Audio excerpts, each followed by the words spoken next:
La semaine dernière, on a parlé de l'histoire de Salébé.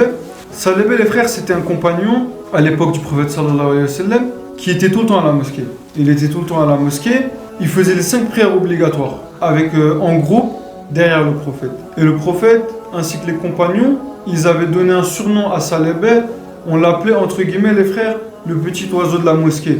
Parce que limite il avait fait un nid à la mosquée et il était tout le temps là. Et ce qui s'est passé les frères, c'est que Salébé il était très très pauvre, comme le prophète sallallahu alayhi wa sallam.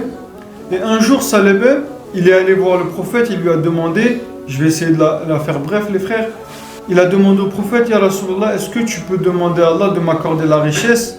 Tu sais que j'ai jamais été riche et que j'aimerais bien pouvoir goûter à la richesse.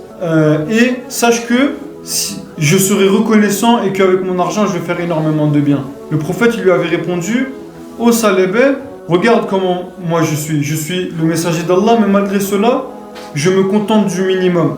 Parce que la reconnaissance sur peu de bienfaits est plus facile que la reconnaissance sur énormément de bienfaits.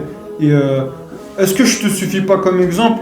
C'est mieux pour toi que je ne fasse pas cela, je n'accepte pas ta proposition, ta demande. Et là, Salébé, malgré la réponse du prophète, une deuxième fois il est revenu, une troisième fois il est revenu. Dieu sait combien de fois il est revenu, jusqu'à un moment donné, le prophète il a accepté la proposition de Salébé.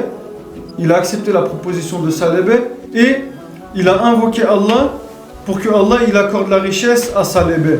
Et voilà que Salébé, du jour au lendemain, il a commencé à voir des richesses lui parvenir de là où il ne s'y attendait pas. Tel un robinet auquel telle l'image d'un robinet qu'on va ouvrir et qu'on va pas refermer et qui va couler perpétuellement. Salébé, il a commencé à perpétuellement s'enrichir jusqu'à... C'était devenu le plus riche de la région. C'était devenu le plus riche de la région. Et qu'est-ce qui s'est passé au bout d'un moment, les frères? Vous savez, le prophète sallam, une fois qu'il finissait la prière, il aimait se retourner et voir qui est là, qui est pas là, est-ce qu'il y a des compagnons qui se sont absentés ou pas. Et lorsqu'il y en avait qui n'étaient pas là, il demandait il est où un tel, il est où un tel, il est où un tel pour savoir, pour voir si peut-être ils avaient besoin d'aide ou etc. Et là, le prophète sallam, une fois qu'il a vu que Salébé n'était pas là, il a dit il est où Salébé? Et là les compagnons ils ont dit Ya Rasulallah, les bienfaits et les richesses de ce bas monde ont empêché Salébé de venir participer à la prière en gros. Et là les frères, c'était le début de la fin quelque part. Parce que petit à petit, Salébé, il commençait à éviter une prière sur 5, ensuite 2 prières sur 5, ensuite 3 prières sur 5, ensuite 4 prières, jusqu'à même la prière du vendredi, il venait plus. Et qu'est-ce qui s'est passé ensuite les frères? Allah est venu le jour où il a révélé le verset sur la zakat. Ô Mohammed, dit aux croyants de donner la zakat pour les nécessiteux et que cette zakat c'est un droit pour les nécessiteux. Ça leur appartient, ça leur revient de droit. Le prophète, qu'est-ce qu'il a fait? Il a récolté la zakat de tout le monde et que tout le monde a dit quoi? Comme d'habitude, Sami'na wa ata'na, vous savez que les compagnons ils étaient comme ça.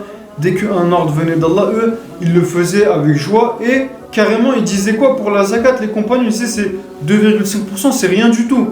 Et ils donnaient encore plus, On en arrive au vif de cette histoire. Est venu le moment où c'était Salébé qui devait donner de sa zakat. Et le prophète, il avait vu que Salébé il habitait loin de la mosquée, il a désigné 2 commissaires qui devaient aller récupérer la zakat, l'argent de ceux qui ne pouvaient pas se présenter à la mosquée, qui habitaient loin. Ils sont partis voir Salébé, les commissaires, ils ont expliqué la situation, qu'Allah il avait révélé un verset sur la zakat, que c'était obligatoire, que c'était un droit pour les nécessiteux, etc., etc. Et voilà que les frères Salébé, il commence à faire des calculs. Il prend son crayon, sa feuille, il commence à cogiter, il tourne à droite, il se frotte la barbe, il tourne à droite, à gauche, il fait des calculs et tout. Il dit ouais, revenez plus tard. Les commissaires ils partent, ils reviennent, ils disent alors Salébé, nous on doit y aller, faut qu'on y aille, donne-nous ta réponse. Et là Salébé il dit une réponse dans le sens les frères, là j'ai bien l'impression que vous êtes en train de me raqueter et ça me paraît bizarre que le prophète sallam il vous envoie pour faire ça là, j'ai l'impression que vous êtes en train de me raqueter quand même un peu. Alors qu'il était le plus riche qu'il avait donné sa parole, qu'il allait être reconnaissant lorsqu'il allait être riche. Voilà que les frères, la richesse, ça lui est tellement monté à la tête que c'était devenu, il était obsédé par ses affaires, sa richesse. Il n'a même pas voulu donner 2,5% de ses biens, alors qu'il était le plus riche. Et dès que le prophète il a appris cela, il a dit quoi? Il a dit, dans le sens, quelle triste fin pour Salébé, parce qu'Allah il a révélé un verset ensuite, où Allah il disait, Salébé est inscrit parmi les hypocrites, et plus de retour en arrière pour lui. Le décret divin, il est tombé, et pour Salébé c'est trop tard, il va aller en enfer. Et voilà, je vais essayer de la faire bref. Salébé il a compris son erreur, mais c'était trop tard. Il a demandé au prophète de récupérer l'argent de la zakat. Le prophète il a refusé, il a dit Allah il a descendu son décret, je peux rien faire pour toi. Ensuite, à l'époque de Abu Bakr, il est revenu, il a dit à Abu Bakr, s'il te plaît, prends l'argent de la zakat. Et Abu Bakr il a répondu, ce que Allah il a pas pris, ce que le messager il a pas pris, tu crois que moi je vais le prendre? Moi aussi je le prends pas. Et ainsi de suite, même quand c'était Omar radiallahu anhu qui était calife, le calife il a dit quoi? Omar il a dit quoi? Comment veux-tu que ce que Allah et son messager n'ont pas pris, ce que Abu Bakr n'a pas pris, je te le prenne? Hors de question. Et c'est comme ça les frères que c'était une mauvaise fin pour Salébé. Et nous, pourquoi j'ai raconté cette histoire? C'est que justement les frères, parfois nous on demande des choses à Allah, mais Allah il sait mieux si cette chose-là est un bien pour nous ou non. Est un bien pour nous ou non. Et en fonction de ça, parfois Allah il va te donner, parfois Allah il va te donner autre chose, ou tout simplement, il va te garder la récompense pour l'au-delà.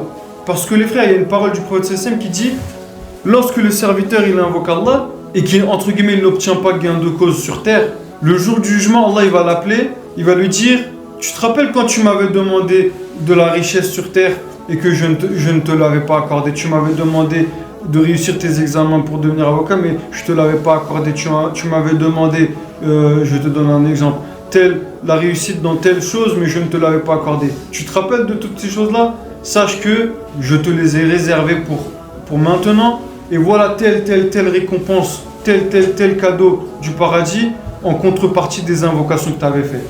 Jusqu'à, le prophète il dit, nous on dira quoi ce jour? Ceux-là ils diront quoi ce jour-là? Ils diront, si seulement toutes mes invocations avaient été gardées pour le jour du jugement, pour le paradis, parce que les invocations les récompenses que j'ai ici aujourd'hui sont bien plus grandes et bien plus valeureuses que ce que j'ai obtenu sur terre à travers les invocations que j'ai fait, les invocations acceptées que j'ai réalisées.